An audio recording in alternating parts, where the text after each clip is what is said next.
if there's one picture that kind of sums up cruising life for me, it's kind of this scene behind me.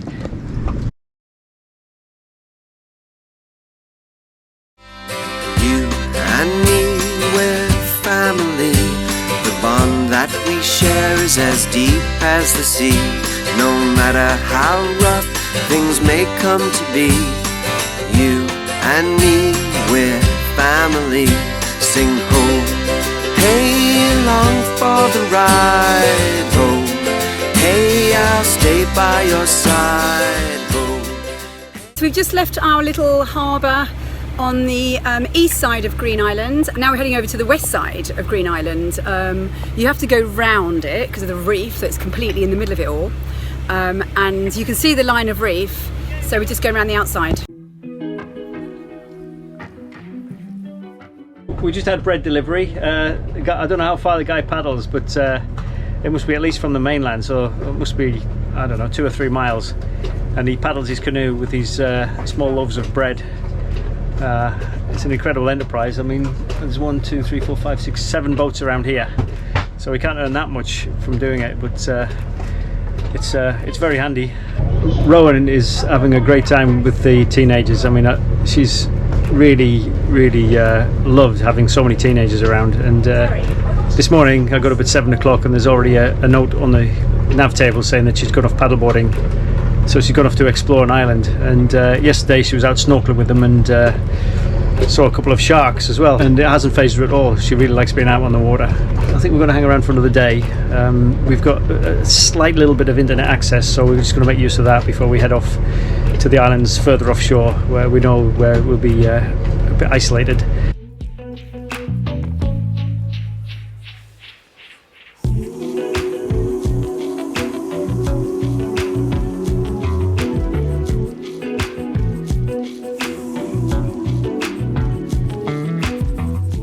Seeing as the kids, like Rowan took the dinghy and the boys took the kayak, me and Woody were pretty much left with the Optimist. So we've had quite a lot of fun actually. We just sailed up to the reef. We've gone for a little snorkel. We found quite a big nurse shark, and now we're sailing back again. It's just quite fun. I'm quite enjoying this. It's a little boat, it goes very slow, very light. You can go very shallow and nothing ever goes wrong on it. Are you chillaxed? Yep. We went out snorkeling and saw a nurse shark just sheltered under a rock.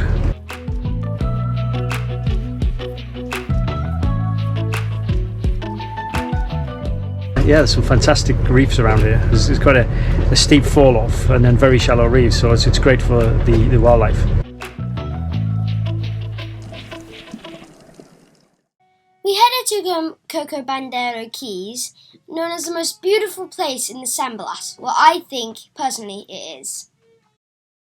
Had quite some thunderstorms the last few days or few nights. We swung around into a shallow. I don't think the anchor actually dragged, but they did stretch our chain so that we were touching bottom near the island. We got woken by the anchor alarm, so it's pouring down with rain, but we've had to re-anchor in the dark, which isn't a pleasant experience. Don't like re-anchoring when you're surrounded by a reef in the night, but we had to pick up the anchor and move forward into the centre of the bay. And we knew it was sand behind us, but you could feel the motion of the boat is slightly different when you're aground. So a lot of people think that being in the tropics is always blue seas and white golden sands, but it's just not true. I mean, there hasn't been a day when it hasn't kind of rained or been really heavily overcast. And today's no exception. We were supposed to meet on the beach and do some Thanksgiving games, and this squall just come through and just whipped everybody around 180 degrees, and some people's anchors are dragging, and it kind of basically took our rain catcher and almost flung it overboard. And I can hear thunder in the background as well now. We've collected tons of water. I've lost count of how many litres, hundreds of litres we've collected, but it means since Cartagena we've never had to put our water maker on, which is collected in buckets and on our special rain catcher, and we've been more than self-sufficient in water. Normally I keep my swimming costume on because it's so hot, but here in the Sandblast I keep my costume on because it rains so much that you're always getting wet, and you might as well just kind of stay in your costume all day and then get into dry clothes at the end of the day. I'm doing hand washing. I'm even washing the sheets because it's all free water, which is luxury. So that's not all glamour, and sadly we're saying goodbye to our friends on Lumos because they've got a problem with their boat. They've got to get the boat hauled out, and that is the bittersweet kind of thing about sailing, really. So this is good news, that these guys come around with the fruit and veg, and it's pretty good stuff actually. Oh, look at this, it's like a floating shop, isn't it? Got rice. Buenos días. Buenos días. That's eggs. We've only got 2. Can we get some more eggs? What do you want? Some more eggs. We should get some more eggs.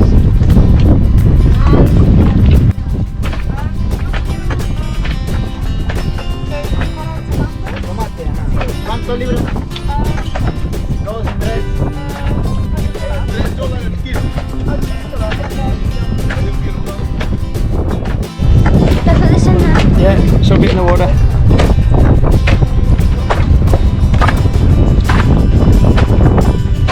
Yeah, so you can get pretty good stuff, so tomatoes, I think pretty much everything you'd need really. You could, as long as you've got your dry products, they even sell rice, but you've got that, then you could just stay here, and every 6 days you know they're coming round. So we've got to work it out what the day is today. It's Friday, so maybe next Friday they'll come round again, and we've got enough to last us till then, so it's really cool. You don't have to worry about, I was wondering how we're going to stock up. And it's not too pricey really, considering they deliver it right to your boat.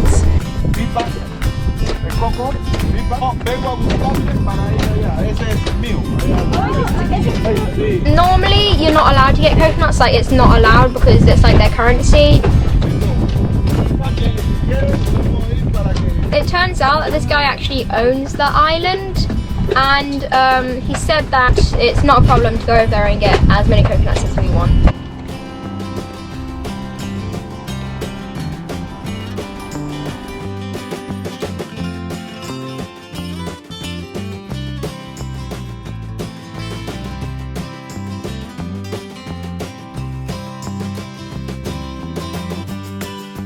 He got us 1, 2, 3, 4, 5, 6 coconuts. That is cute.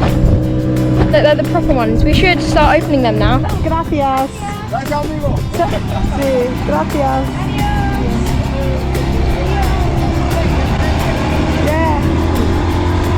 I haven't seen fruit and vegetable this good quality and this kind of choice since we've left the Med, to be quite honest.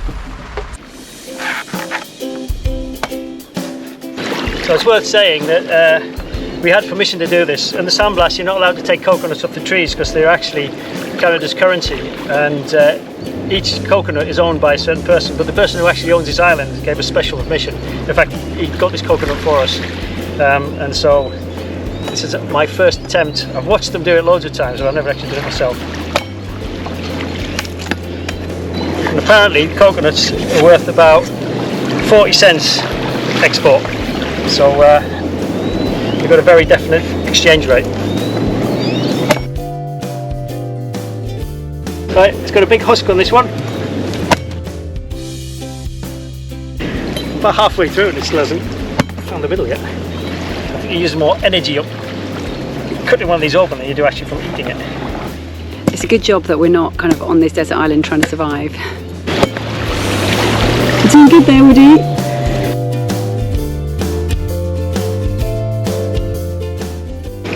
So there it is.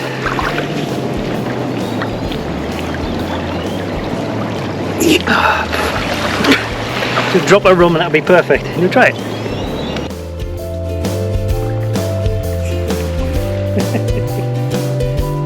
Show me. I got covered in.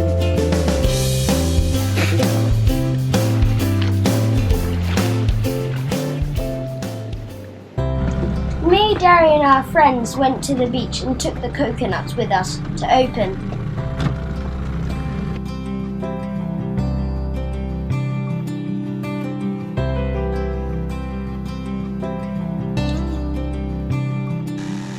Dad took out his power tool to try open the coconuts. This guy's taken pity on us and giving us a lesson in how to open a coconut with a machete. You can tell this guy is very skilled how he's opening this coconut. I suppose they survive off the coconuts here, and they taste so good.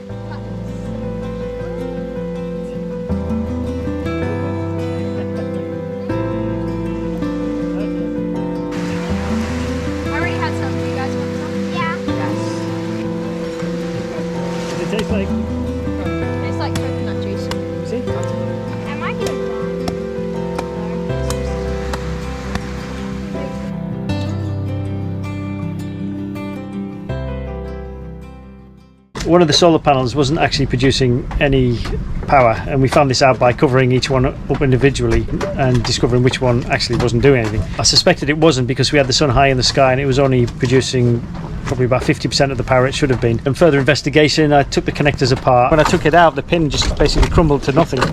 Luckily I've got some MC4 connectors, so I just need to cut the wiring back until we can get some good wiring. The unfortunate thing is I haven't got any hexagonal crimpers to put on, so I'm going to have to kind of make do with some pliers and some flat crimpers. But hopefully we should get that panel back online, because at the moment we're only functioning on 4 batteries, and so we've basically got half a battery bank, and we need that solar energy to kind of keep them topped up. So now I need to basically reinstate that, but I need to kind of power down first, so I'm going to have to cover the panel up as I'm kind of putting these back together. Bit of a tricky job on the back of the boat, and I haven't got any crimpers either, any proper hexagonal crimpers for the MC4 connectors. So I'm just going to have to do a kind of a temporary fix for now, and then hopefully get a proper one in Panama. So I'm just using a pair of wire strippers to crimp it down on the wire.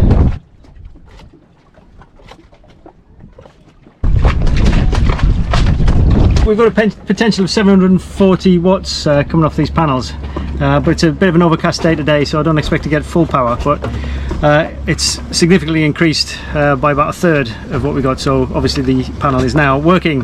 500 watts coming in. Just crimped on a new one and it works. The lesson learned is always check your connectors, and I can start enjoying a few of these beaches and islands around here.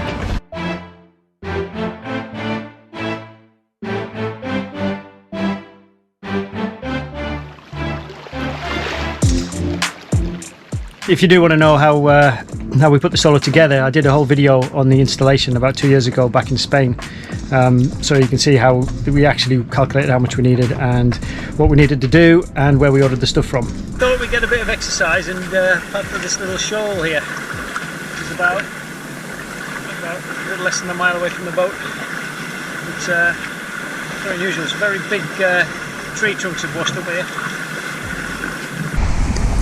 So as usual, around this area you always find a large sample of plastic, which is unfortunate. I mean, we haven't got a bag to take it away, but it's everywhere anyway.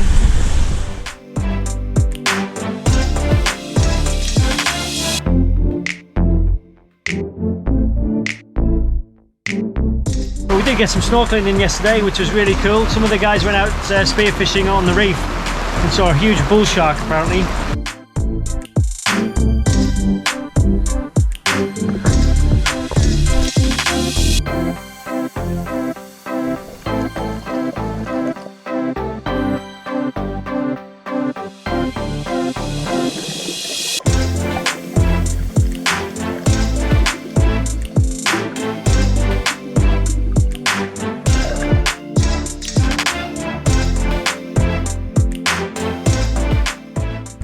So we've just went for a snorkel around the island and looking under rocks and sort of trying to find lobsters.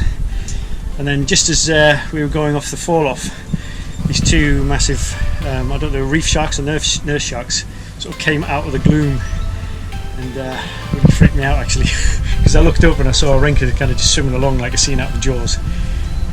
But it was quite thrilling at the same time.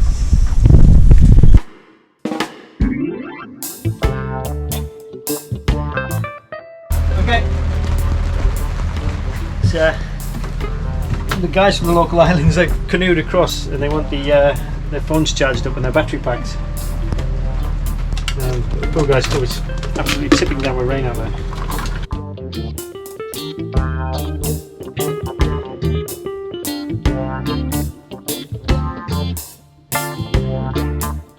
They don't have any power on that island there. I mean, it's a tiny little island with about, I don't know, 10 palm trees and a couple of shacks that they've built.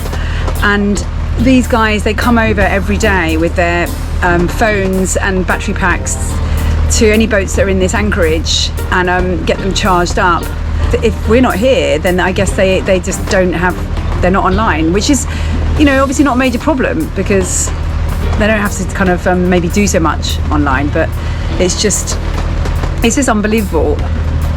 what they go through to get their, you know, things charged up, and the differences really, you know, it's hard to explain really, but you know, I think we just all feel absolutely grateful to try and, you know, help, grateful for what we have, and just keen to try and help them any way we can.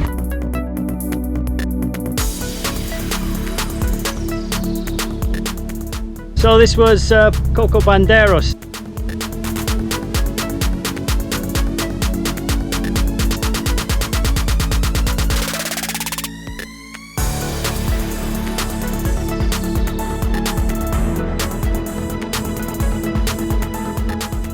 So we did some really good snorkeling around here, but it has just been a complete washout. We've had so much rain and thunder.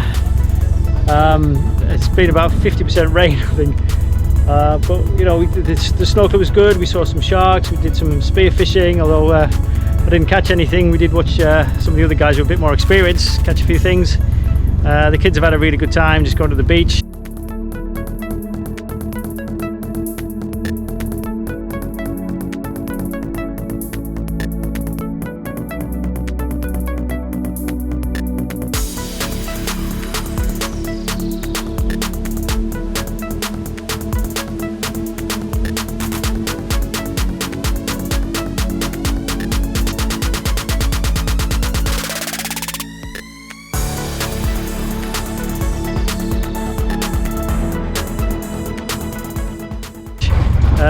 We did do a bit of a beach clean. Obviously there's nowhere to put the plastic, so we had a little bit of a fire, thinking it's the lesser of two evils, burning the plastic than allowing it back in the ocean and break down and cause microplastics. I think that's been one of the standout issues here, is the waste situation.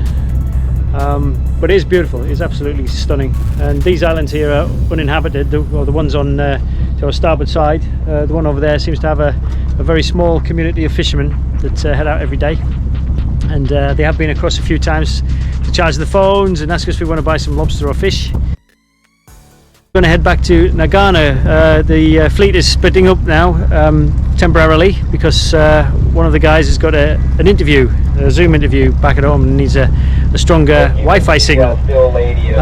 So we're going to go back there and probably upload a few videos as well, and then in a couple of days time we're going to meet in the Hollandaise, which is further offshore.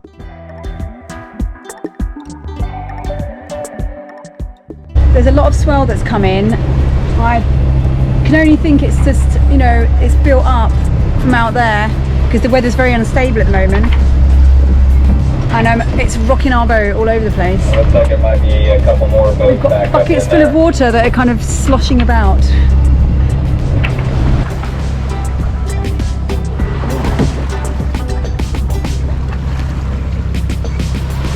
David came with us to hang out with Rowan. Mum helped us with the marine biology, it was pretty fun. So this is a great marine biology course that the guys on Sunday Waffles, Natalie, managed to bring along with her, and she's invited all the kids to join in with these classes. So that's what they're doing now. They're just doing their own presentation now because they've been learning about different marine life, and now they're doing their own presentation on a marine animal of their choice. Mum, can you read my writing? Yeah, really nice. Can you read out? So Ewan is doing the hermit crab. Jordan's doing, what are you doing? Tell me what yours I'm is. doing crayfish, or it has three names. It's crayfish, spiny lobster, or crawfish. Cool. And Gabe has done, what's he done there? The killer whale. Da, da, da. Can I say killer whale? Daddy gave Gabe his first lesson in sailing. Wind is facing that. And have you ever changed the sail, and then when you face into wind, the sail starts going like that? Yeah. Yeah, well that's because the wind is blowing that.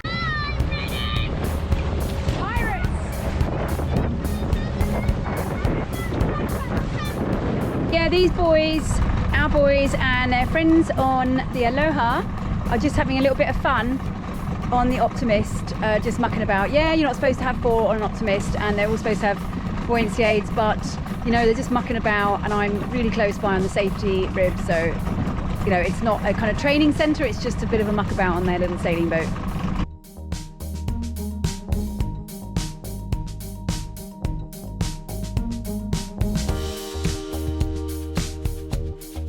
Wow, look at these Olympic rowers! Rowan and David did some Olympic sports today. No, not getting you lift. See you later. Hey, you screwed up! Come on! I like this Look at our face tonight, remember? It's like a clown boat. I didn't even see our label. I'm like, whoa. Cold night, starlight, we are not alone.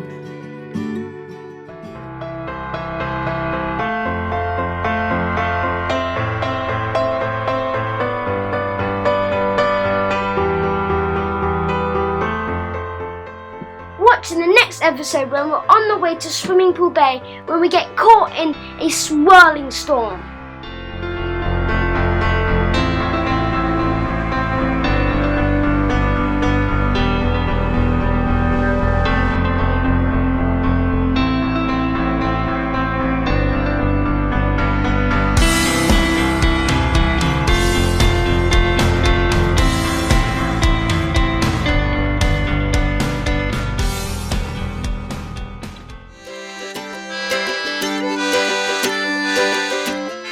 Thanks for watching, and especially thanks to our patrons who make these videos possible. If you enjoyed this video and you'd like to become part of our patron family for less than the cost of a coffee, then follow the link in the description below, or put Mothership Adrift Patreon and it will take you to the right place. As deep as the sea, no matter how rough things may come to be, you and me, we're family. And finally, don't forget to subscribe and also check out our other channel which is dedicated to fixing your boat, called Mothership Maintenance. Hey, you'll always be alright by me, yes you are.